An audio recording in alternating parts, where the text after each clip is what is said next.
서늘한 공기가 감도는 거실에서 한태주는 소파에 멍하니 앉아 있었다. 그의 시선은 텅 빈 벽을 향하고 있었지만 그의 의식은 방금 지나간 소란스러운 대화에 갇혀 있었다. 서연의 어머니인 김 여사의 날카로운 목소리는 그의 귀에 아직도 생생하게 울렸다. 저런 무능한 사람이 내 사위라니? 말도 안 돼. 아버님은 도대체 무슨 생각으로 저런 자를 서연이 옆에 붙여놓으셨는지. 그 목소리는 경멸과 혐오로 가득 차 있었다. 태주는 아무런 대꾸도 하지 않았다. 그는 그저 고개를 숙이고 자신을 향한 모든 독서를 묵묵히 받아들였다. 서연은 옆에서 차가운 시선으로 이 모든 상황을 지켜보고 있었다. 그녀의 눈빛은 무관심과 약간의 짜증을 담고 있었을 뿐 태준을 변호하려는 의지 따위는 전혀 보이지 않았다. 어차피 이 결혼은 비즈니스에 불과했고 태준은 그녀에게 있어 그저 할아버지의 고집스러운 결정이 남긴 불편한 짐일 뿐이었다. 한태준의 외모는 정말이지 평범함 그 자체였다. 키는 적당하고 마른 체형에 유행과는 거리가 먼 단정한 옷차림. 사람들은 그를 보면 그저 회사의 말단 직원이나 혹은 운이 좋아서 대기업에 입사한 시골 청년 정도로 생각할 뿐이었다. 하지만 그의 눈빛만은 달랐다. 깊고 고요한 호수처럼 그 어떤 감정도 쉽게 드러내지 않는 읽을 수 없는 깊이를 지니고 있었다. 그것은 수많은 고난과 시련을 겪은 사람만이 가질 수 있는 종류의 것이었다. 하지만 김 여사와 서연의 눈에는 그저 멍청하고 무력한 눈빛으로 비춰졌을 뿐이다. 결혼 후 태주는 서연의 저택에 있는 작은 별채에서 지냈다. 그곳은 메인 저택과는 떨어진 곳에 있었으며 그가 가족의 일원으로서가 아닌 그저 하인이나 다름없는 존재로 취급받고 있다는 것을 분명히 보여주는 공간이었다. 그는 하루하루를 조용히 보냈다. 낮에는 도서관에서 책을 읽거나 정원을 가꾸는 일로 시간을 보냈다. 그는 불평하지 않았다. 오히려 이 고요한 삶을 즐기는 듯했다. 그것은 마치 폭풍이 지나간 후의 평화처럼 그에게는 소중한 시간이었다.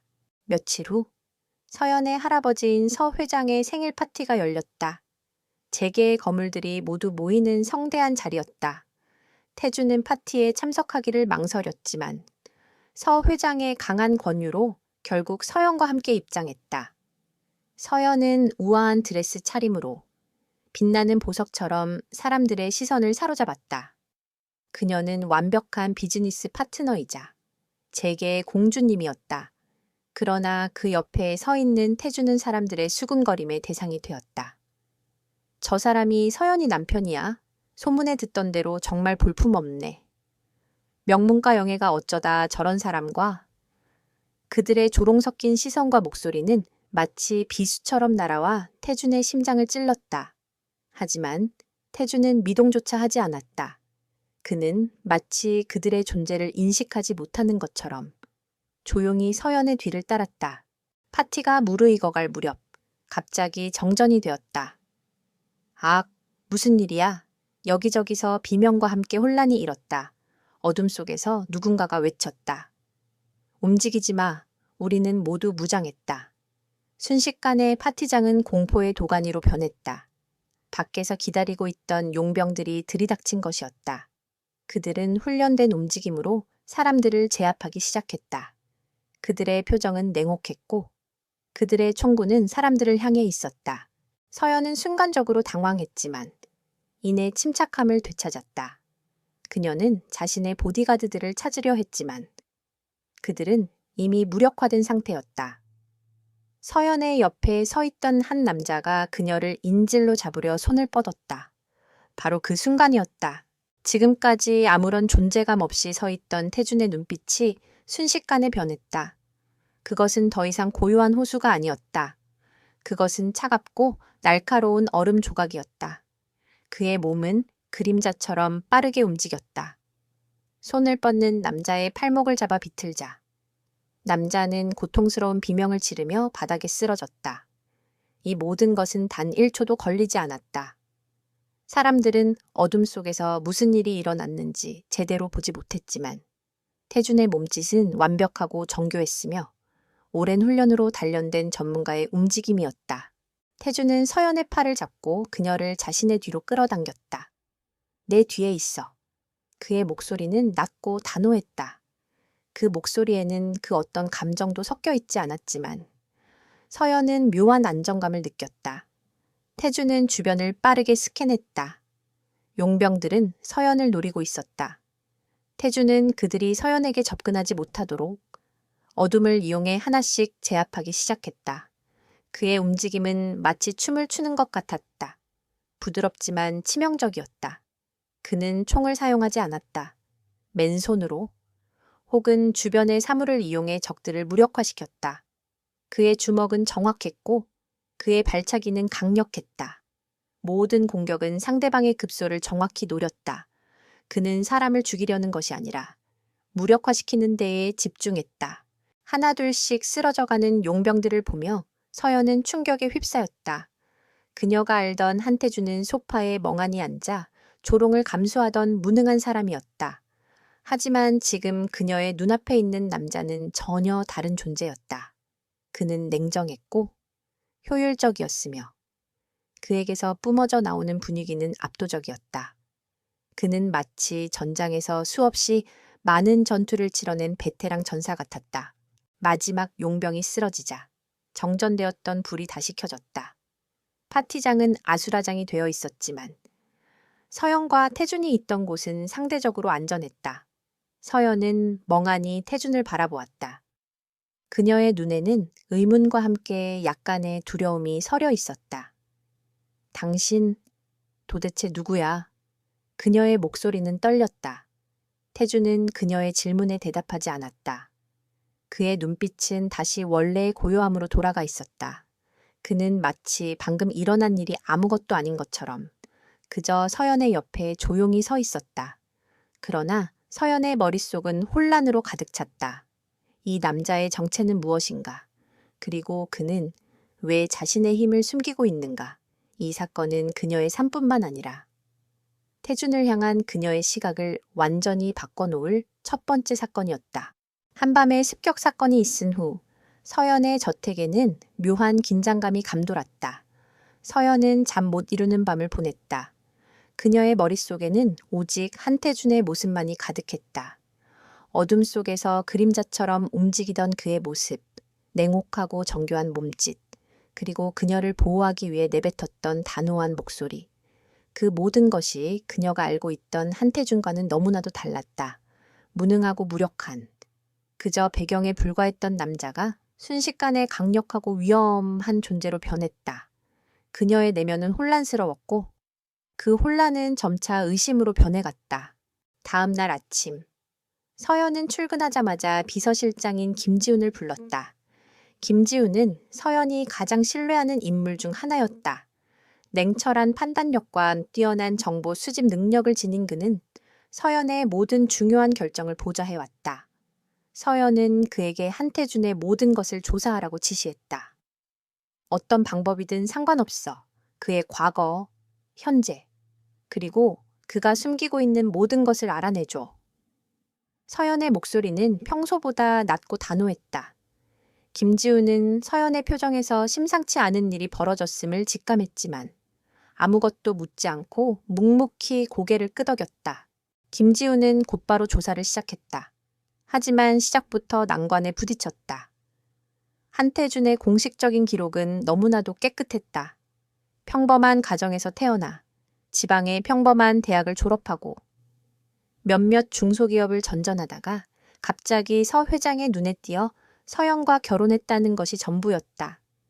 그의 군 복무 기록조차도 평범한 현역병으로 복무를 마쳤다는 것 외에는 특이점이 없었다. 마치 누군가에 의해 완벽하게 지워진 것처럼 그의 삶에는 어떤 그늘도 어떤 흔적도 존재하지 않았다. 김지우는 의심을 품고 비공식적인 경로를 통해 조사를 확대했다. 그는 국가정보원과 군 정보사령부의 은퇴한 인맥들을 동원했다. 그들은 보통 사람들은 접근할 수 없는 국가 기밀에 해당하는 정보들을 다루는 인물들이었다. 그들의 도움으로 김지우는 몇 가지 흥미로운 사실을 발견했다.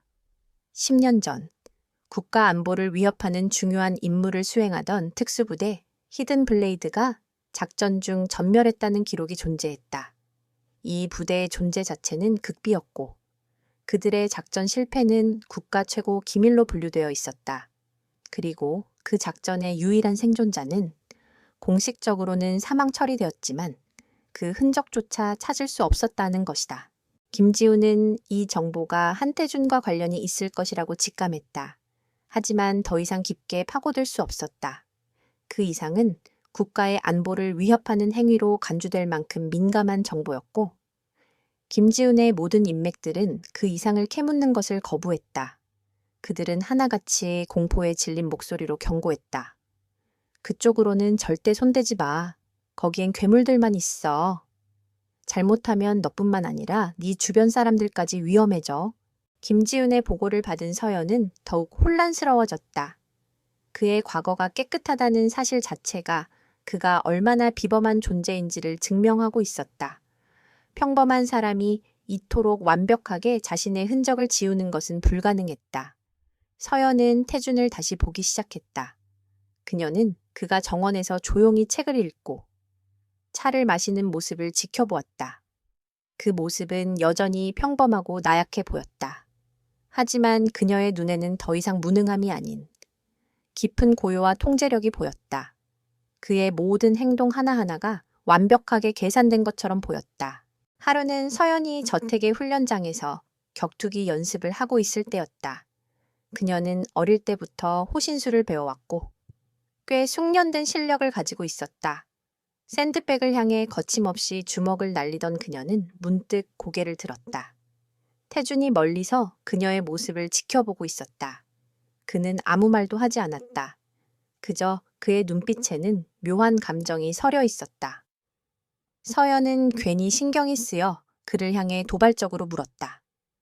당신도 이런 거 할 줄 알아 아니? 당신은 격투기 같은 거랑 거리가 멀어 보이긴 하네. 태준은 천천히 다가왔다. 그는 샌드백 앞에 섰다. 그리고는 아무런 예고도 없이 가볍게 손을 뻗어 샌드백을 툭 건드렸다. 툭! 가벼운 소리였다. 하지만 샌드백은 마치 폭탄을 맞은 것처럼 요란한 소리를 내며 뒤로 크게 흔들렸다. 서연은 경악했다. 그것은 단순한 힘이 아니었다. 무게중심, 충격의 전달, 그리고 손목의 스냅까지 모든 것이 완벽하게 조화를 이룬 무술의 경지에 오른 사람만이 가능한 기술이었다. 서연은 입을 다물지 못했다. 그녀는 자신이 얼마나 우물 안의 개구리였는지를 깨달았다. 그녀의 호신술은 태준의 기술에 비하면 그저 아이들의 장난에 불과했다. 태준은 아무 일 없었다는 듯 조용히 그녀의 옆을 지나쳤다. 무술은 힘으로 하는 게 아니야. 정확성과 효율성으로 하는 거지. 그는 짧게 한마디를 남기고 다시 정원으로 향했다. 그날 밤, 서연은 태준의 방을 찾아갔다. 그녀의 심장은 두근거렸다. 그녀는 그에게서 진실을 듣고 싶었다. 당신, 도대체 누구야? 왜 당신은 이런 삶을 살고 있는 거야? 당신은 내가 알고 있는 사람이 아니잖아. 그녀의 목소리는 간절했다. 태준은 고개를 들어 그녀를 바라보았다. 그의 눈빛은 깊고 고요했다. 당신이 알고 있는 나는 내가 아니야. 그리고 당신이 모르는 나도 내가 아니야. 나는 그냥 나야. 한태준.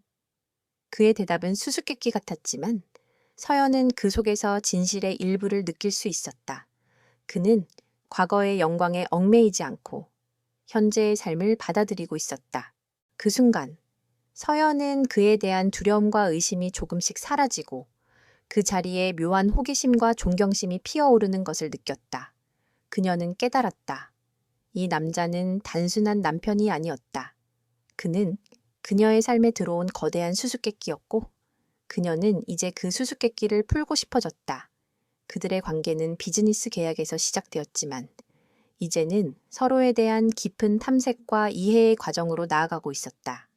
그리고 그들의 앞에는 더 큰 그림자가 드리워지고 있었다. 고요함은 오래가지 않았다. 서연의 기업, DK그룹의 주가는 이유 모를 하락세를 겪기 시작했고 주요 프로젝트마다 사소하지만 치명적인 문제들이 터져나왔다. 서연은 직감적으로 이것이 단순한 우연이 아니며 누군가의 의도적인 공격이라는 것을 알 수 있었다. 그녀는 김지훈을 통해 조사를 심화시켰지만 공격의 근원지를 찾는 것은 쉽지 않았다. 모든 증거는 위장되었고 그 흔적은 마치 숙련된 해커가 남긴 것처럼 완벽하게 지워져 있었다. 그날 밤 서연은 늦은 시간까지 사무실에서 자료를 검토하고 있었다. 갑자기 사무실의 보안 시스템이 경고음을 울렸다. 화면에는 정체불명의 인물들이 침입하는 모습이 잡혔다. 그들의 복장은 한밤의 파티 습격자들과 동일했다. 그들은 그녀를 노리고 있었다. 서연은 즉시 비상벨을 눌렀지만 보안팀이 도착하기까지는 시간이 걸릴 터였다. 그녀는 책상 밑에 숨어 권총을 꺼내 들었다. 그녀는 만일을 대비해 항상 권총을 소지하고 다녔다. 그때 그녀의 휴대전화가 울렸다. 발신자는 한태준이었다. 지금 당장 사무실의 모든 전등을 꺼. 그리고 책상 밑에서 움직이지 마. 그의 목소리는 침착했지만 그 속에는 절대적인 명령이 담겨 있었다. 서연은 망설임 없이 그의 지시에 따랐다. 사무실은 순식간에 암흑에 잠겼다. 그녀는 소름 돋는 소리를 들었다. 침입자들이 그녀의 사무실 문을 부수고 들어오는 소리였다. 그들은 마치 맹수처럼 어둠 속에서 그녀의 흔적을 찾고 있었다. 그때 갑자기 창문이 깨지는 소리와 함께 태준이 안으로 뛰어들어왔다. 그의 몸짓은 부드러웠지만 그의 눈빛은 날카로운 맹수의 그것과 같았다. 그는 총을 겨누고 있는 침입자들 사이를 마치 유령처럼 빠르게 움직였다. 그의 손에는 어떤 무기도 없었다. 그는 오직 맨손과 자신의 몸을 이용해 적들을 제압했다. 그의 움직임은 서연이 훈련장에서 보았던 것보다 훨씬 더 빠르고 치명적이었다. 그는 정확하게 적들의 급소를 노렸고 그들은 비명조차 지르지 못하고 쓰러졌다. 마치 그림자처럼. 그의 존재는 어둠 속에서 더욱 빛났다. 마지막 침입자가 쓰러지자 태주는 서연이 있는 곳으로 다가왔다. 그는 책상 밑에 웅크리고 있는 서연에게 손을 내밀었다. 괜찮아. 그의 목소리는 다시 부드러워져 있었다. 서연은 그의 손을 잡고 일어섰다. 그녀의 심장은 아직도 격렬하게 뛰고 있었다. 그녀는 그를 올려다보았다. 당신 어떻게 알았어요? 태주는 대답하지 않았다. 그는 창밖을 바라보며 말했다. 이건 단순한 해프닝이 아니야. 그들은 당신을 죽이려는 게 아니야. 그들은 당신을 이용하려 하고 있어. 태준의 말은 서연의 머릿속에 혼란을 더했다. 하지만 그와 함께 그녀는 점차 상황의 심각성을 깨달았다. 이들은 단순히 그녀의 회사를 망치려는 것이 아니라 그녀를 이용해 무언가를 얻으려 하는 것이 분명했다. 그들의 배후에는 거대한 그림자가 숨어 있었다. 태주는 그녀에게 말했다. 그들의 목표는 당신이 가지고 있는 기술이야. DK그룹이 개발하고 있는 차세대 반도체 기술. 그들은 그 기술을 이용해 자신들의 영향력을 확대하려는 거야. 서연은 경악했다. 그녀는 그 기술이 얼마나 중요한지 알고 있었지만 그것이 이토록 위험한 존재들의 표적이 될 줄은 몰랐다. 그녀는 태준에게 물었다. 당신은 도대체 이 모든 걸 어떻게 아는 거예요? 당신. 누구예요? 태준은 이번에도 대답을 회피했다. 지금은 그게 중요한 게 아니야. 중요한 건 우리가 그들을 막아야 한다는 거야. 그의 눈빛은 단호했다. 그 순간 서연은 결심했다. 그녀는 더 이상 태준을 무능한 남편으로 대하지 않기로 했다. 그녀는 그를 자신의 유일한 희망이자 믿을 수 있는 동맹으로 받아들이기로 했다. 그녀는 그에게 손을 내밀었다. 좋아. 우리는 함께 이 문제를 해결해야 해. 당신이 알고 있는 모든 것을 내게 말해줘. 나는 당신을 믿겠어. 태준은 서연의 손을 잡았다. 그의 표정에는 미묘한 변화가 스쳐 지나갔다. 그것은 놀라움, 그리고 약간의 안도감이었다. 그는 그녀의 손을 놓지 않았다. 그들의 손은 서로의 신뢰를 상징하는 듯 단단하게 맞잡고 있었다. 태주는 그녀에게 말했다. 이 싸움은 생각보다 훨씬 더 위험할 거야. 그들은 그림자 속에 숨어 있어.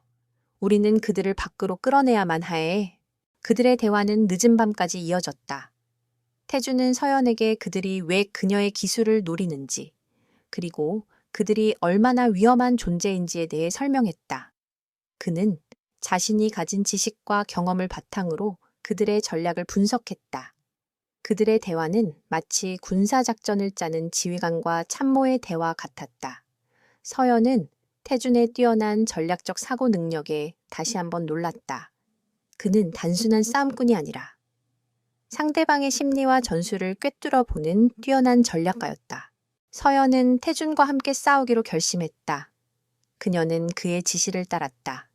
그녀의 기업 정보와 그의 전략적 판단이 결합된다면 그들은 이 보이지 않는 적을 상대할 수 있을 것이라고 믿었다. 그들의 관계는 더 이상 단순한 계약 결혼이 아니었다. 그것은 서로의 생명을 건 불확실한 미래를 향한 동맹이었다. 그들의 앞에는 더 큰 위험이 도사리고 있었지만 그들은 서로의 손을 잡고 그 위험에 맞설 준비를 하고 있었다. 한태준과 서연은 공동의 적에 맞서기 위해 보이지 않는 전선에서 긴밀한 협력을 시작했다. 서연은 자신의 방대한 인적, 물적 자원을 동원했고 태준은 그 자원들을 활용해 정교한 전략을 구축했다. 그들의 작업은 마치 퍼즐 조각을 맞추는 것과 같았다. 서연이 제공하는 단편적인 정보들, 즉 해킹 시도 기록, 재정 거래 내역, 그리고 내부 문서 유출 흔적들을 태준은 하나의 거대한 그림으로 완성해 나갔다. 태준은 서연의 사무실에 있는 보안 시스템을 직접 관리하기 시작했다. 그는 기존의 보안팀이 보지 못했던 혹은 보지 못하게 만들어졌던 허점들을 귀신같이 찾아냈다. 그는 단순히 디지털적인 방어벽을 구축하는 것을 넘어 해커들이 사용하는 심리적, 전술적 패턴을 예측하여 역으로 함정을 파기 시작했다. 서연은 태준이 키보드와 마우스만으로 수십 개의 스크린을 자유자재로 다루며 복잡한 코드들을 분석하는 모습을 보며 경외심을 느꼈다. 그 모습은 그녀가 알던 무능한 남자의 모습과는 너무나도 동떨어져 있었다. 그들은 우리의 방어벽을 계속해서 시험할 겁니다. 그들의 목적은 단순히 정보를 빼내는 것이 아니라 우리의 시스템을 마비시키는 것이죠. 태준이 말했다. 그의 손가락은 키보드 위를 춤추듯 빠르게 움직였다. 우리가 그들의 공격에 반응하는 패턴을 분석해서 우리의 약점을 파악하려는 겁니다. 서연은 태준의 설명을 들으며 질문했다. 그럼 우리는 어떻게 해야 하죠? 가만히 당하고만 있을 수는 없잖아요. 우리는 그들이 원하는 것을 줄 겁니다. 태준은 의미심장한 미소를 지으며 말했다. 하지만 그들이 원하는 것은 가짜 정보죠. 우리는 그들의 다음 수를 예측해서 그들이 우리에게 더 깊이 들어오도록 유인해야 합니다. 놈들이 발을 들이는 순간 우리는 그들의 정체를 밝혀낼 수 있습니다. 서연은 태준의 대담한 전략에 놀랐다. 그것은 단순히 방어하는 것이 아니라 적극적으로 적을 유인하여 약점을 파고드는 공격적인 전략이었다. 그녀는 그에게 전적으로 신뢰를 보냈다. 그녀는 자신의 모든 것을 그에게 맡겼고 태준은 그녀의 믿음에 보답하듯 완벽하게 작전을 수행해 나갔다. 그들의 협업은 사무실에서만 이루어진 것이 아니었다. 태준은 서연과 함께 저택에서 보내는 시간을 늘렸다. 그는 그녀에게 자기 방어 기술을 가르쳐 주었고 그녀의 몸에 잠재된 힘을 깨우는 훈련을 시켰다.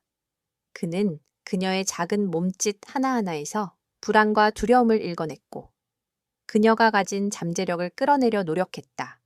서연은 처음에는 어색하고 불편했지만 곧 태준의 가르침에 따라 자신의 한계를 시험하기 시작했다. 그들은 밤늦도록 함께 훈련하며 서로에 대해 더 깊이 알아갔다. 어느 날 훈련을 마치고 땀을 흘리는 서연에게 태준이 조용히 다가왔다. 몸은 괜찮아. 그의 목소리는 따뜻하고 다정했다. 서연은 그의 눈을 바라보았다. 그 눈빛은 예전의 차가움이 아닌 진정한 걱정을 담고 있었다. 그녀는 그의 눈에서 자신을 향한 존경과 보호 의식을 읽을 수 있었다. 서연은 마음속의 벽이 조금씩 무너지는 것을 느꼈다. 태준 씨, 당신은 정말 이상한 사람이에요. 그녀가 말했다. 당신은 무능해 보이지만 가장 유능하고 차가워 보이지만 가장 따뜻해요. 당신의 진짜 모습은 뭐죠? 태주는 희미하게 웃었다. 진짜 모습은 중요한 게 아니야. 서연, 중요한 건 내가 당신 옆에 있다는 거지. 그리고 내가 당신을 보호할 수 있다는 거지. 그의 대답은 서연의 가슴에 깊은 울림을 남겼다. 그녀는 깨달았다. 그는 자신의 과거가 아닌 현재의 자신으로서 그녀를 지키고 있었다. 그들의 관계는 더 이상 단순한 계약 결혼이 아니었다. 그것은 서로에 대한 깊은 이해와 신뢰를 바탕으로 한 진정한 의미의 동반자 관계였다. 서연은 태준이 그녀의 삶에 들어온 이유가 단순히 할아버지의 고집 때문이 아니라는 것을 직감했다. 그는 그녀를 위해, 그리고 그녀의 회사를 위해 기꺼이 자신을 희생하고 있었다. 그들의 협력은 점차 강력한 시너지를 내기 시작했다. 그들은 서로의 강점을 완벽하게 보완하며 보이지 않는 적을 향한 방역을 준비하고 있었다. 서연은 더 이상 두렵지 않았다. 그녀의 옆에는 모든 것을 꿰뚫어 보는 지혜로운 전략가이자 그림자처럼 그녀를 지키는 강력한 전사가 있었기 때문이다. 평화로운 나날이 이어지던 어느 날, 태준에게 한 통의 전화가 걸려왔다. 발신자 번호는 알 수 없는 번호였지만 태준은 직감적으로 그가 누구인지 알아챘다. 그의 표정은 순식간에 굳어졌고 그 눈빛은 수십 년 전으로 돌아간 듯 아득한 슬픔과 분노가 교차했다. 그는 서둘러 전화를 받았다. 전화기 너머에서 들려오는 목소리는 거칠고 다급했다. 태준, 네가 맞나? 제발, 나 좀 도와줘. 태준은 서둘러 전화를 끊고 서연에게 다가갔다. 그의 표정을 본 서연은 직감적으로 무언가 심상치 않은 일이 벌어졌음을 알았다. 무슨 일이에요? 그녀의 목소리에는 걱정이 담겨 있었다. 태준은 주먹을 꽉 쥐고는 말했다. 내 동료야. 히든 블레이드의 동료. 살아있었어. 그의 목소리는 미세하게 떨리고 있었다. 서연은 그의 눈을 보며 그가 얼마나 괴로워하는지 느낄 수 있었다. 태준은 서연에게 모든 것을 털어놓기로 결심했다. 10년 전 나는 히든 블레이드라는 특수부대의 리더였습니다. 우리는 국가의 기밀 작전을 수행하는 그림자 같은 존재였죠. 우리의 마지막 임무는 우리가 개발한 차세대 무기 기술 에테르를 회수하고 그것을 악용하려는 세력을 막는 것이었습니다. 태주는 과거의 기억을 더듬으며 말을 이어나갔다. 하지만 우리는 배신당했습니다. 우리 중 한 명이 적들과 내통했고 우리는 매복에 걸렸습니다. 나는 간신히 살아남았지만 나머지 동료들은 모두 전사했습니다. 그들은 나를 포함한 우리 모두를 사망으로 처리했고 에테르 기술은 행방불명되었죠. 서연은 숨을 죽이고 그의 이야기를 들었다. 그녀는 그의 눈에서 그날의 악몽이 얼마나 깊게 새겨져 있는지 볼 수 있었다. 그리고 그 에테르 기술이 지금 당신 회사와 관련이 있는 겁니다. 그 기술은 반도체 기술과 결합되었을 때 상상 이상의 파괴력을 가질 수 있는 잠재력을 가지고 있습니다. 태준의 목소리는 낮고 단호했다. 그들이 당신을 노리는 이유가 바로 그것입니다. 그들은 에테르를 되찾고 당신의 기술을 이용해 그것을 완성시키려는 겁니다. 바로 그때 태준의 전화에 다시 메시지가 도착했다. 위치 정보였다. 태준은 즉시 몸을 일으켰다. 가야 해. 그는 위험해. 그의 눈에는 더 이상 평온함이 없었다. 오직 결연한 의지만이 가득했다. 서연은 그를 막으려 하지 않았다. 대신 그녀는 그에게 자신의 가장 빠른 차를 내주었다. 혼자 보내지 않을 거예요. 나도 같이 가겠어요. 그녀는 단호하게 말했다. 태주는 그녀의 단호함에 잠시 망설였지만 그녀의 눈에서 진정한 걱정을 보았다. 그는 고개를 끄덕였다. 알겠어요. 하지만 내 지시를 완벽하게 따라야 합니다. 목숨이 달린 문제니까. 그들은 빠르게 차를 몰아 전화가 온 장소로 향했다. 그곳은 도시 외곽의 폐공장이었다. 도착한 그들은 낡고 부서진 건물 안에서 태준의 동료를 발견했다. 그는 온몸이 상처투성이었고 숨만 겨우 붙어 있었다. 그의 옆에는 에테르의 핵심 기술이 담긴 작은 장치가 놓여 있었다. 준, 그들이 찾고 있어. 네, 가, 막아야 해. 그는 마지막 힘을 다해 말했다. 그리고 그의 눈은 서서히 감겼다. 태주는 그의 손을 잡고 눈을 감았다. 슬픔과 분노가 그의 심장을 찢어 놓는 듯했다.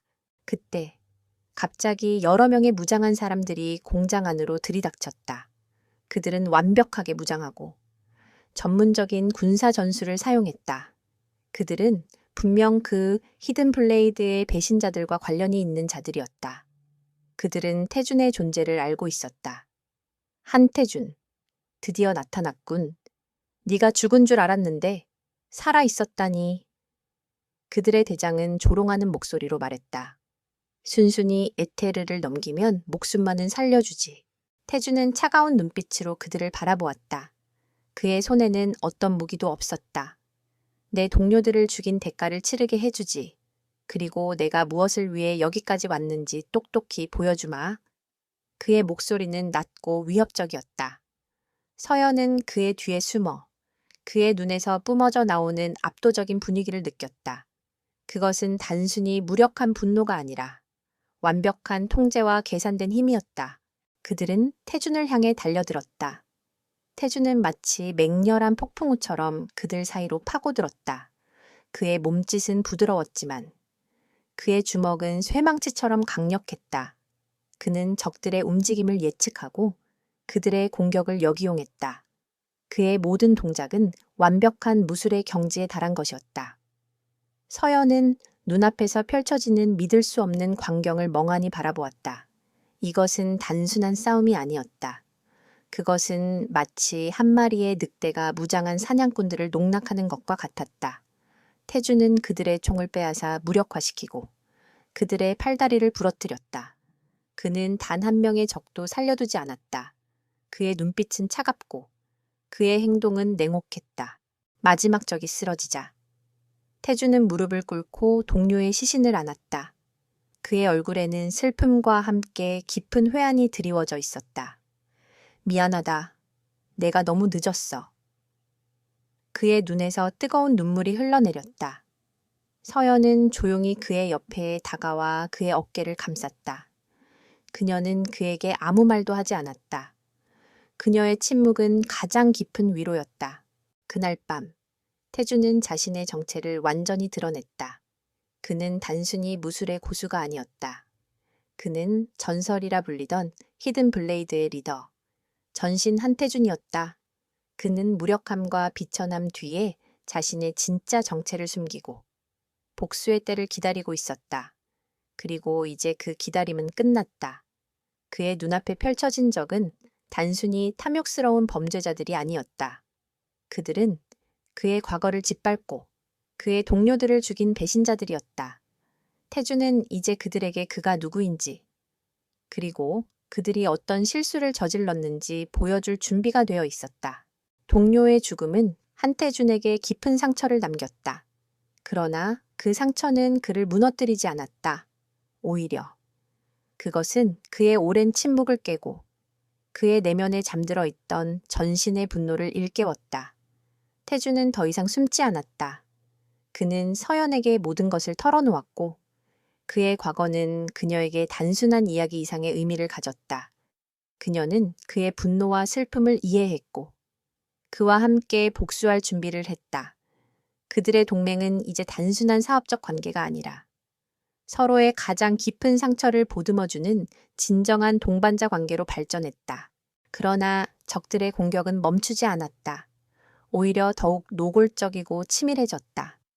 DK그룹의 핵심 기술 정보가 담긴 서버에 대한 해킹 시도가 더욱 거세졌고 내부 정보가 밖으로 새어나가는 빈도가 잦아졌다.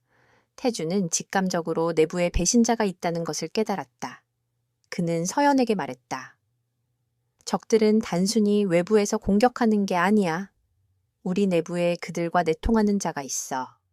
그들은 우리의 움직임을 미리 알고 있어. 서연은 충격에 휩싸였다.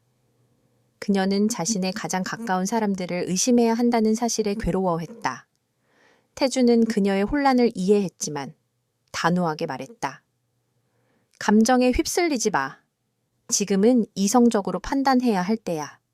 그들의 목적은 당신의 기술을 훔치는 것만이 아니야. 그들은 당신의 회사를 완전히 장악하려 하고 있어. 태주는 서연과 함께 내부 배신자를 찾기 위한 작전을 시작했다. 그는 모든 직원들의 행동 패턴을 분석하고 보안 시스템의 로그를 샅샅이 뒤졌다. 그는 자신의 뛰어난 직관과 분석 능력을 이용해 의심스러운 인물을 찾아냈다. 그 대상은 다름 아닌 DK그룹의 부사장, 박성호였다. 박성호는 서연의 아버지 때부터 회사를 지켜온 충직한 인물로 알려져 있었다. 서연은 믿을 수 없다는 표정을 지었다. 박 부사장님은 그럴 리가 없어요. 그는 우리 회사를 위해 평생을 바쳤어요. 충성심은 언제든 변할 수 있습니다. 태준의 목소리는 차가웠다. 그의 재정 상태를 확인해 보세요. 그리고 그의 가족 관계를 조사해 보세요. 아마도 그들의 약점을 찾아낼 수 있을 겁니다. 서연은 태준의 지시에 따라 박 부사장에 대한 비밀 조사를 시작했다. 김지훈 비서실장은 처음에는 서연의 지시를 의아하게 생각했지만 이내 태준의 분석이 얼마나 정확한지 깨달았다. 그들은 박 부사장의 숨겨진 재정 문제를 발견했다. 그의 아들이 도박으로 거액의 빚을 지고 있었고 그 빚을 갚아주는 대가로 그는 외부 세력과 내통하고 있었던 것이다. 박 부사장은 자신의 비밀이 들통났다는 것을 직감적으로 알아챘다. 그는 더 이상 태준과 서연을 상대할 수 없다고 판단하고 마지막 발악을 하기로 결심했다. 그는 서연의 가장 중요한 프로젝트인 블루스카이의 핵심 데이터를 파괴하고 회사 서버에 치명적인 바이러스를 심어 시스템을 마비시키려 했다. 그것은 회사를 완전히 무너뜨릴 수 있는 최악의 시나리오였다. 그날 밤 태주는 서연에게 말했다. 이것이 그들의 마지막 공격이야. 박성호가 모든 것을 끝내려 하고 있어. 서연은 분노와 배신감에 떨었지만 이내 침착함을 되찾았다. 어떻게 해야 하죠? 그를 막을 방법이 있나요? 그가 마지막 공격을 실행하는 순간 우리는 그를 막을 겁니다. 태준의 눈빛은 확신으로 가득 차 있었다. 나는 그의 행동 패턴을 예측하고 그의 바이러스를 역이용해 그가 접속한 서버를 추적할 겁니다. 그리고 당신은 그가 모든 것을 끝내기 전에 그를 직접 만나서 그를 심리적으로 흔들어야 합니다. 서연은 태준의 대담한 계획에 동의했다.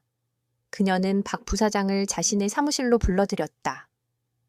부사장님, 지금 진행 중인 프로젝트에 대해 의논할 게 있습니다. 그녀의 목소리는 차분했지만 그 속에는 분노가 숨겨져 있었다.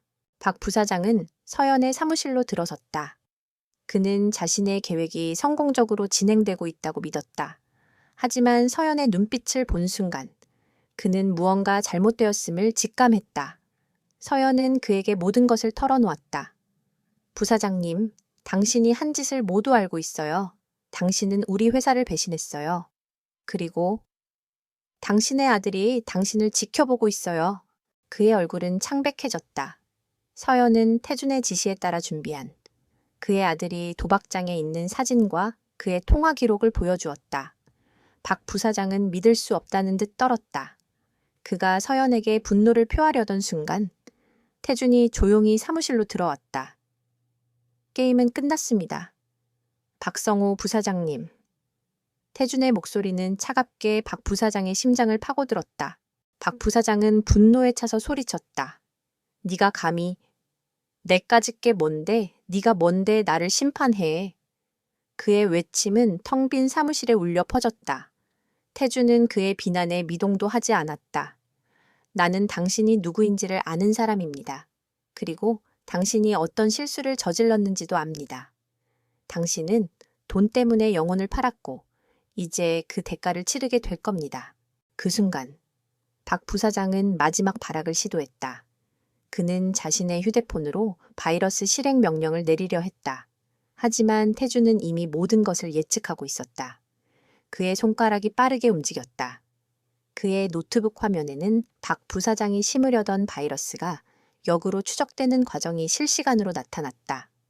박 부사장이 마지막 명령을 내리려던 순간 그의 휴대폰이 삑 소리를 내며 작동을 멈췄다. 그의 모든 정보가 태준의 손에 넘어갔다는 것을 의미했다. 박 부사장은 완전히 무너졌다. 그의 얼굴에는 절망과 패배감이 교차했다. 그는 무릎을 꿇고 눈물을 흘렸다. 나는 모든 것을 잃었어. 그의 목소리는 나약했다.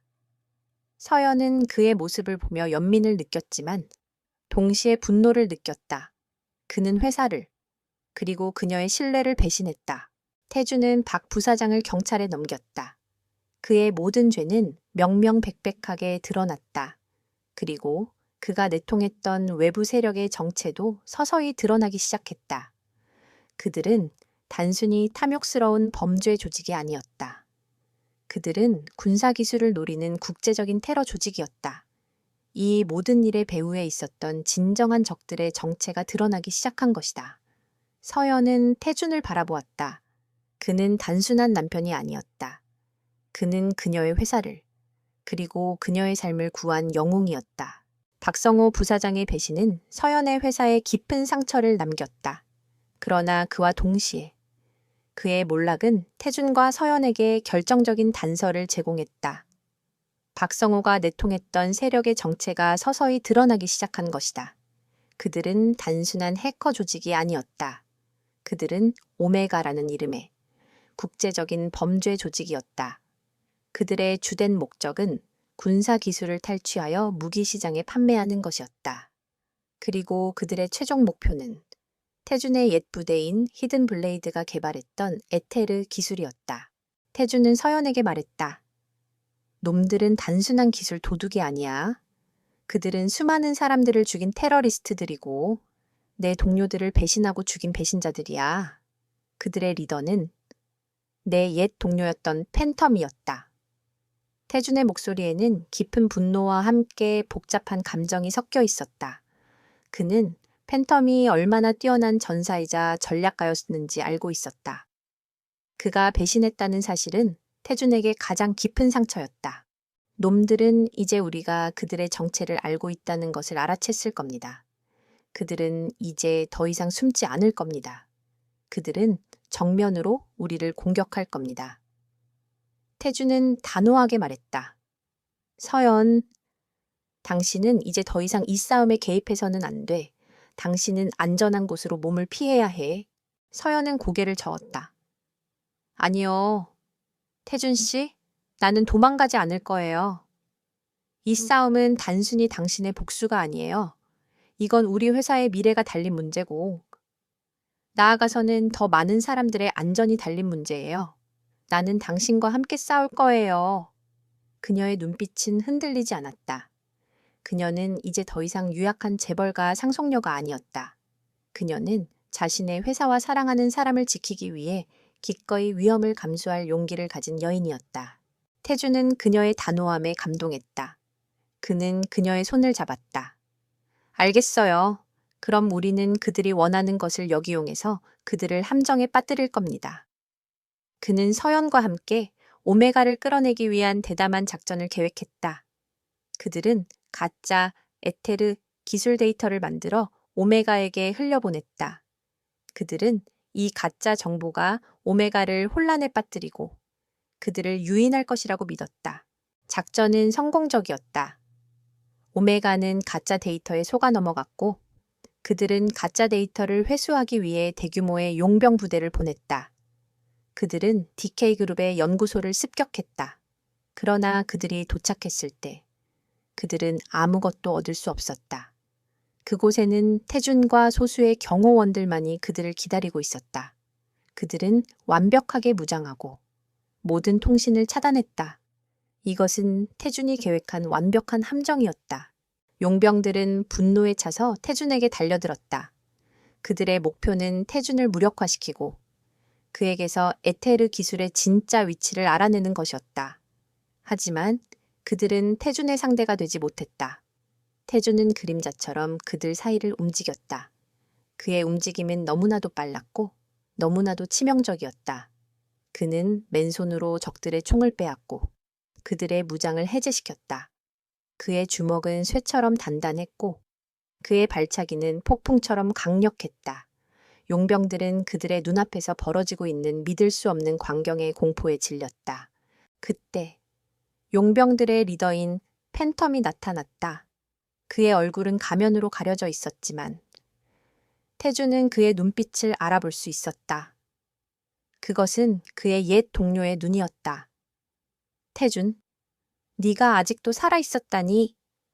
놀랍군. 팬텀의 목소리는 차갑게 울렸다. 하지만 네가 혼자서 이 모든 것을 막을 수는 없어. 우리는 이미 에테르의 진짜 위치를 알고 있다. 네가 시간을 버는 동안 우리 팀은 이미 그 기술을 회수하고 있을 거야. 태준의 얼굴이 굳어졌다. 그는 팬텀이 그의 허를 찌를 것이라고 예상하지 못했다. 그는 서연에게 달려가 그녀를 보호하려 했다. 하지만 이미 늦었다. 팬텀의 또 다른 팀이 서연의 저택을 습격하고 있었다. 그들의 목표는 에테르 기술이 숨겨져 있는 저택이었다. 서연 도망쳐 태주는 소리쳤다. 그의 목소리에는 절망과 분노가 뒤섞여 있었다. 그는 팬텀과 용병들을 상대하며 서연에게 도망치라고 외쳤다. 그러나 서연은 도망치지 않았다. 그녀는 태준을 믿었다. 그녀는 태준이 자신을 지켜줄 것이라고 믿었다. 팬텀은 서연에게 다가섰다. 그는 그녀의 목에 칼을 겨누었다. 한태준, 네가 우리에게 에테르의 위치를 말하지 않으면 이 여자는 죽는다. 팬텀의 목소리는 섬뜩했다. 태준은 갈등에 휩싸였다. 그는 서연을 포기할 수 없었다. 그는 서서히 무릎을 꿇었다. 알겠다. 내가 말해주마. 바로 그때 서연의 눈빛이 변했다. 그녀는 태준에게서 배운 호신술을 이용해 팬텀의 팔을 비틀었다. 팬텀은 예상치 못한 공격에 당황하며 휘청거렸다. 그 순간 태준은 팬텀을 향해 달려들었다. 그는 팬텀의 가면을 벗겨냈다. 가면 뒤에 드러난 얼굴은 태준이 알고 있던 옛 동료 차민준의 얼굴이었다. 왜 그랬어? 태준의 목소리는 떨렸다. 그는 자신의 가장 친한 동료 중 한 명이 배신자였다는 사실에 충격을 받았다. 민주는 태준의 질문에 대답하지 않았다. 그는 태준의 눈을 피했다. 나는 더 이상 너의 동료가 아니야? 태준. 그의 목소리는 차갑게 울렸다. 그들은 서로를 바라보았다. 그들의 눈에는 복잡한 감정이 뒤섞여 있었다. 우정, 배신, 그리고 분노. 이제 그들의 마지막 싸움이 시작되려 하고 있었다. 가면을 벗은 팬텀의 얼굴은 차민준이었다. 태준의 가장 믿음직한 동료이자 히든 블레이드의 부대원들 중 태준이 가장 신뢰했던 인물이었다. 그들의 눈빛이 교차하는 순간 수많은 기억들이 주마등처럼 스쳐 지나갔다. 함께 훈련하고 함께 웃고 함께 죽을 고비를 넘겼던 시간들. 그러나 이제 그들의 관계는 완전히 뒤바뀌었다. 한 명은 과거의 영광을 지키려는 자였고 다른 한 명은 그 영광을 배신하고 그림자 속으로 숨어든 자였다. 왜 그랬나? 민준 태준의 목소리는 분노보다는 슬픔에 가까웠다. 우리는 형제였다. 우리는 서로를 위해 목숨까지 바칠 준비가 되어 있었다. 차민준은 차갑게 웃었다. 형제 웃기지 마, 태준. 우리는 그저 국가의 꼭두각시에 불과했어. 그들은 우리를 이용하고 버렸어. 우리의 피와 땀은 그들의 야망을 위한 도구였을 뿐이야. 그의 목소리에는 깊은 증오가 배어 있었다. 나는 더 이상 꼭두각시로 살고 싶지 않았어. 나는 내 자신의 힘으로 세상을 바꾸고 싶었어. 그리고 에테르는 그 힘을 얻기 위한 가장 확실한 방법이었지. 그렇다고 해서 동료들을 죽이고 무고한 사람들을 해쳐도 된다는 건가? 태준의 눈빛은 단호했다. 그것은 힘이 아니라 타락일 뿐이야. 민준, 너는 괴물이 되어 버렸어. 차민준은 태준의 말을 비웃었다. 괴물 좋아. 이 세상은 강한 괴물만이 살아남는 곳이야. 너는 너무 순진했어. 태준, 그래서 내가 너보다 더 많은 것을 얻게 된 거고, 그가 손짓을 하자. 그의 뒤에 있던 용병들이 태준을 향해 총을 겨누었다. 이제 선택해, 태준. 네가 가진 모든 것을 내게 넘기고 여기서 무릎을 꿇을 건지, 아니면 이 여자와 함께 여기서 죽을 건지. 그때 서연이 태준의 옆에 섰다. 그녀의 표정은 두려움 대신 결의로 가득 차 있었다. 나는 도망가지 않을 거예요. 태준 씨, 당신과 함께 할 거예요, 꾀요. 그녀의 단호한 목소리는 차민준을 당황하게 만들었다. 그는 서연을 무력한 여자로 보았지만 그녀의 눈빛은 그 어떤 전사보다도 강인했다. 차민준은 분노에 휩싸였다. 건방진 건 내가 널 먼저 죽여주지. 그가 서연을 향해 달려들었다. 그러나 태준은 이미 모든 것을 예측하고 있었다. 그의 몸은 마치 전광석화처럼 빠르게 움직였다. 그는 차민준의 공격을 막아내고 동시에 용병들을 향해 방역했다. 태준의 무술은 더 이상 방어적인 기술이 아니었다. 그것은 공격적이고 압도적이며 치명적이었다. 그는 맨손으로 용병들을 제압하고 차민준과 1대1로 맞섰다. 그들의 싸움은 단순한 육체적인 충돌이 아니었다. 그것은 오랜 시간 함께 훈련하고 싸워온 두 전사의 서로의 움직임을 완벽하게 예측하는 치열한 두뇌 싸움이었다. 차민준의 공격은 빠르고 잔인했지만 태준의 방어는 견고하고 효율적이었다. 태준은 차민준의 심리를 읽고 그의 다음 공격을 예측했다.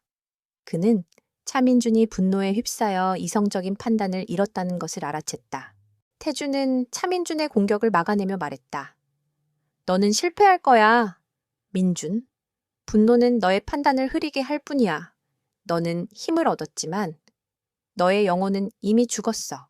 차민준은 태준의 말을 듣고 더욱 분노했다. 그는 마지막 힘을 다해 태준을 향해 달려들었다. 그러나 태준은 이미 그의 움직임을 예측하고 있었다. 태준은 차민준의 공격을 피하고 그의 팔을 잡아 비틀었다. 우드득 하는 끔찍한 소리와 함께 차민준의 팔이 부러졌다. 차민준은 고통스러운 비명을 지르며 바닥에 무릎을 꿇었다. 그의 얼굴에는 분노와 함께 절망이 뒤섞여 있었다. 그는 패배했다. 그의 모든 야망은 한태준의 압도적인 힘과 지혜에 의해 무너졌다. 태준은 차민준의 목에 칼을 겨누었다. 그의 눈에는 더 이상 분노가 없었다. 오직 공허함만이 남아 있었다. 너는 이 순간을 위해 수많은 사람들을 배신했지. 이제 그 대가를 치를 때다. 그의 목소리는 차갑게 울렸다. 그때 서연이 그의 손을 잡았다. 태준 씨, 멈춰요. 이젠 충분해요. 그는 이미 패배했어요. 그녀의 목소리는 부드러웠지만 단호했다. 그녀는 태준이 더 이상 증오와 복수에 사로잡히지 않기를 바랐다. 태준은 서연의 손을 바라보았다. 그녀의 눈빛에서 그는 순수한 연민과 사랑을 보았다. 그는 복수가 모든 것을 해결해주지 않는다는 것을 깨달았다. 복수는 또 다른 복수를 낳을 뿐이었다. 그는 칼을 내려놓고 차민준을 바라보았다. 너는 법의 심판을 받게 될 거야. 그것이 네가 우리에게 저지른 죄에 대한 유일한 속죄가 될 거다. 차민준은 눈물을 흘렸다. 그의 눈물은 후회인지 아니면 패배에 대한 분노인지 알 수 없었다. 태준은 그를 경찰에 넘겼다. 오메가 조직은 차민준의 자백과 그가 남긴 증거들로 인해 완전히 와해되었다. 그들의 모든 음모는 세상에 드러났고 그들은 법의 심판을 받게 되었다. 이 모든 소란이 끝난 후 태준은 서연의 옆에 서 있었다. 그들의 눈에는 더 이상 의심과 불안이 없었다. 그들의 눈에는 서로에 대한 깊은 이해와 존경, 그리고 사랑이 담겨 있었다. 태준은 더 이상 가난한 남편이 아니었다. 그는 서연의 진정한 동반자이자 그녀를 지키는 영웅이었다. 서연은 더 이상 차가운 여제가 아니었다. 그녀는 태준의 가장 든든한 지원군이자 그의 상처를 치유해주는 사람이었다. 그들은 서로를 통해 새로운 삶을 시작했다. 차민준과의 대결은 끝났지만 그 여파는 쉽게 가시지 않았다. 오메가 조직의 잔당들은 여전히 존재했고 그들은 복수를 다짐하며 그림자 속에 숨어 있었다. 태주는 더 이상 숨지 않았다. 그는 자신의 모든 능력을 동원해 그들을 추적했다. 서연은 태준의 가장 든든한 지원군이 되었다. 그녀는 회사의 모든 자원을 동원해 태준의 추적을 도왔고, 그녀의 뛰어난 정보 분석 능력은 태준의 전술에 큰 도움이 되었다. 그들의 협력은 이제 완벽한 조화를 이루었다. 그들의 추적은 한때 오메가 조직의 자금줄이었던 한 국제적인 암호화폐 거래소를 향했다. 태준은 이 거래소가 단순히 돈을 세탁하는 곳이 아니라 그들의 비밀 통신망이기도 하다는 것을 알아챘다. 그들은 이 거래소를 통해 서로에게 명령을 내리고 다음 작전을 계획하고 있었다. 태준은 이 거래소를 해킹하여 그들의 모든 비밀을 캐내기로 결심했다. 서연은 태준의 결정을 지지했다. 하지만 해킹은 불법이에요. 태준 씨, 우리 회사의 명예에 손상이 갈 수도 있어요. 그녀는 걱정했다. 걱정 마세요. 서연, 나는 그들이 우리를 해킹한 것과 똑같은 방법으로 그들을 해킹할 겁니다. 그들이 우리에게 남긴 모든 흔적은 그들의 것이 될 겁니다. 태준의 눈빛은 확신으로 가득 차 있었다. 그는 이 모든 과정을 완벽하게 계획했다. 그날 밤, 태준은 자신의 노트북을 켰다. 그의 손가락은 키보드 위를 춤추듯 빠르게 움직였다. 그는 오메가 조직이 사용했던 해킹 기술을 역이용하여 그들의 시스템에 침투했다. 그는 그들의 방어벽을 하나씩 무너뜨렸고 그들의 암호화된 통신 기록을 해독했다. 그 과정은 마치 고대의 비밀 언어를 해독하는 것과 같았다. 태주는 그들의 모든 것을 꿰뚫어 보았다. 그들의 자금 흐름, 그들의 비밀 거점, 그리고 그들의 다음 목표까지. 그는 충격적인 사실을 발견했다. 오메가 조직의 마지막 목표는 서연의 회사인 DK그룹의 신제품 발표회였다. 그들은 그곳에서 폭탄 테러를 감행하여 서연과 함께 재계의 주요 인사들을 모두 제거하고 사회적 혼란을 야기하려 했다. 그들의 목적은 단순히 돈을 버는 것이 아니라 세상을 혼란에 빠뜨리고 자신들의 야망을 실현하는 것이었다. 그들은 미쳤어요. 서연은 믿을 수 없다는 듯 말했다. 그들은 정말로 이 모든 것을 파괴하려 하고 있어요. 그래요. 그들은 당신의 기술을 얻는 것에 실패했으니 이제 모든 것을 파괴하려는 겁니다. 태주는 단호하게 말했다. 하지만 나는 그들이 원하는 것을 주지 않을 겁니다. 그들은 내가 누구인지, 그리고 그들이 어떤 실수를 저질렀는지 보여줄 겁니다. 태주는 서연과 함께 DK그룹의 보안팀과 경찰에게 이 모든 사실을 알렸다. 처음에는 그들의 말을 믿지 않았지만 태준이 제시한 구체적인 증거들과 오메가 조직의 비밀 통신 기록들을 본 후 그들은 경악했다. 경찰은 즉시 수사를 시작했고 신제품 발표회는 보안이 대폭 강화되었다. 발표회 당일 태준은 서연의 옆에서 그녀를 보호했다. 그는 깔끔한 정장 차림으로 더 이상 가난한 남편이 아닌 그녀의 가장 든든한 보호자로서 그녀의 옆을 지켰다. 서연은 무대 위에서 자신감 넘치는 목소리로 신제품을 발표했다. 그녀는 그 어느 때보다도 아름답고 강인해 보였다. 그녀의 눈빛에는 두려움 대신 결의가 가득했다. 그녀는 태준이 자신을 지켜줄 것이라는 것을 알고 있었다. 그때 갑자기 정전이 되었다. 오메가 조직의 잔당들이 발표회장을 습격한 것이다. 그들의 목표는 서연이었다. 그들은 혼란을 틈타 서연을 인질로 잡으려 했다. 그러나 태주는 이미 모든 것을 예측하고 있었다. 그의 몸은 그림자처럼 빠르게 움직였다. 그는 어둠 속에서 적들을 제압했다. 그의 움직임은 마치 춤을 추는 것 같았지만 그에게 닿는 모든 적들은 속수무책으로 쓰러졌다. 태주는 서연을 자신의 뒤로 끌어당겼다.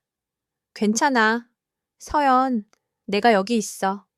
그의 목소리는 낮고 단호했다. 서연은 그의 품에서 안정감을 느꼈다. 그녀는 더 이상 두렵지 않았다. 그녀의 눈에는 태준에 대한 깊은 신뢰와 사랑이 담겨 있었다. 그녀는 태준이 그 어떤 어려움도 이겨낼 수 있을 것이라고 믿었다. 태준은 혼자서 수십 명의 무장한 적들을 상대했다. 그는 마치 전설 속의 영웅처럼 그들을 하나씩 제압했다. 그의 주먹은 쇠처럼 단단했고 그의 발차기는 폭풍처럼 강력했다. 그는 모든 공격을 예측하고 모든 움직임을 통제했다. 그의 무술은 더 이상 단순한 기술이 아니었다. 그것은 완벽한 예술이었다. 그는 단 한 명의 적도 그의 옆으로 다가오지 못하게 했다. 그는 모든 것을 통제하고 모든 것을 끝냈다. 마지막 적이 쓰러지자 발표회장에 불이 다시 켜졌다. 사람들은 경악하며 태준을 바라보았다. 그들은 그가 누구인지 몰랐다. 그들은 그저 그가 서연을 구한 영웅이라는 것만을 알았다. 태준은 아무 일 없었다는 듯. 서연의 손을 잡고 그녀를 무대 아래로 내려보냈다. 그의 얼굴에는 어떤 감정도 드러나지 않았다. 그는 그저 서연의 옆에 조용히 서 있었다. 서연은 태준을 바라보았다. 그녀의 눈에는 눈물이 맺혔다. 태준 씨, 당신은 정말? 그녀는 말을 잇지 못했다. 태준은 그녀의 손을 잡고 부드럽게 말했다. 괜찮아. 서연, 이제 모든 게 끝났어. 그의 목소리는 그녀의 심장을 따뜻하게 감쌌다. 그 순간. 그들의 관계는 완전히 새로운 국면으로 접어들었다. 그들의 사랑은 위기와 고난 속에서 더욱 단단해졌고, 이제 그들은 서로를 향한 진정한 감정을 숨길 수 없게 되었다. 신제품 발표회의 대혼란이 끝난 후, 세상은 한태준의 존재에 대해 수군거리기 시작했다. 그는 언론에 노출되기를 극도로 꺼려했지만, 서연의 옆에서 그녀를 보호하는 그의 모습은 수많은 사람들의 카메라에 담겼다. 서연의 무능한 남편이라는 꼬리표는 서연을 구한 의문의 영웅으로 바뀌었다. 사람들은 그의 정체에 대해 궁금해했지만 서연은 그 어떤 정보도 흘리지 않았다. 그녀는 태준의 비밀을 철저하게 지켜주었다. 그날 밤 모든 것이 끝난 후 서연과 태준은 조용한 저택의 정원에 앉아 있었다. 도시의 불빛은 멀리서 반짝이고 밤 공기는 차분했다. 서연은 태준의 손을 잡았다. 그의 손은 따뜻하고 강인했다. 고마워요, 태준 씨. 당신이 아니었다면 나는 오늘 이 자리에 없었을 거예요. 그녀의 목소리는 진심으로 가득 차 있었다. 태준은 서연의 손을 잡고 그녀의 눈을 바라보았다. 그의 눈빛은 더 이상 고요한 호수가 아니었다. 그것은 그녀를 향한 깊은 사랑과 존경으로 빛나고 있었다. 아니요. 서연, 당신은 혼자서도 충분히 강해요. 나는 그저 당신 옆에 있었을 뿐입니다. 당신은 나에게 살아갈 이유를 주었고, 내가 누구였는지, 그리고 내가 무엇을 위해 싸워야 하는지를 다시 깨닫게 해줬어요. 그의 목소리는 낮고 부드러웠다. 그들의 관계는 이제 완전히 달라져 있었다. 처음의 계약 결혼은 이미 오래전에 끝난 듯했다. 그들은 서로에게 기대고 서로를 보호하며 서로의 가장 깊은 곳을 이해하게 되었다. 그들의 사랑은 위기와 고난을 통해 더욱 단단해졌고 이제는 그 어떤 것도 그들을 갈라놓을 수 없을 만큼 깊어졌다. 며칠 후 서연은 회사의 이사회를 소집했다. 그녀는 이사회에 태준을 소개했다. 오늘부터 한태준 씨는 DK그룹의 보안 총괄 이사로 부임하실 겁니다. 이사회 이사들은 처음에는 서연의 결정에 대해 의문을 제기했지만 서연은 그들에게 태준이 얼마나 뛰어난 능력을 가지고 있는지 그리고 그가 회사를 어떻게 구했는지에 대해 설명했다. 그녀는 태준이 히든블레이드의 전설적인 리더였다는 사실을 밝히지 않았지만 그의 능력을 명백하게 증명했다. 이사들은 결국 서연의 결정에 동의했다. 태준은 더 이상 가난한 남편이 아니었다. 그는 DK그룹의 핵심 인물이 되었다. 태준은 서연의 옆에서 그녀의 사업을 도왔다. 그의 뛰어난 전략적 사고 능력은 회사의 성장에 큰 도움이 되었다. 그는 회사의 보안 시스템을 혁신적으로 개선했고 그의 조언은 서연의 사업적 결정에 중요한 영향을 미쳤다. 그들은 완벽한 비즈니스 파트너이자 완벽한 사랑의 동반자가 되었다. 그들은 서로의 강점을 완벽하게 보완하며 함께 더 큰 성공을 향해 나아갔다. 세월이 흘렀다. 한태준은 더 이상 전신으로 불리지 않았다. 그는 서연의 남편, 그리고 DK그룹의 든든한 조력자로 불렸다. 그의 과거는 여전히 비밀에 붙여져 있었지만 그의 존재감은 그 어떤 것보다도 빛났다. 그는 겉으로는 평범한 삶을 살고 있었지만 그림자 속에서 여전히 세상을 지키고 있었다. 그는 더 이상 복수심에 불타는 전사가 아니었다. 그는 사랑하는 사람을 위해 그리고 세상을 위해 싸우는 진정한 영웅이었다. 어느 날 서연은 태준에게 말했다. 태준 씨, 우리 다시 결혼식 올릴까요, 이번에는? 계약 결혼이 아니라 진심으로요. 그녀의 얼굴에는 행복한 미소가 가득했다. 태준은 그녀의 손을 잡고 고개를 끄덕였다. 그의 눈에도 행복한 눈물이 맺혔다. 그는 마침내 자신이 찾던 평화와 행복을 발견했다. 그의 오랜 방랑과 고통은 모두 이 순간을 위한 것이었다.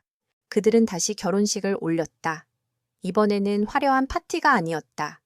가족과 친구들, 그리고 그들의 진정한 모습을 아는 소수의 사람들만이 함께하는 작고 소박하지만 진심이 가득한 결혼식이었다.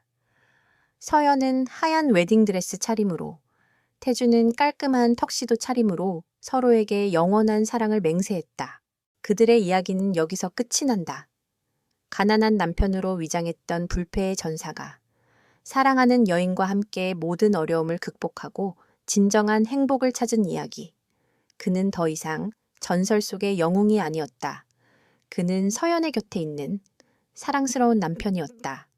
그들의 사랑은 그 어떤 신화보다도 아름답고 그들의 삶은 그 어떤 소설보다도 위대했다.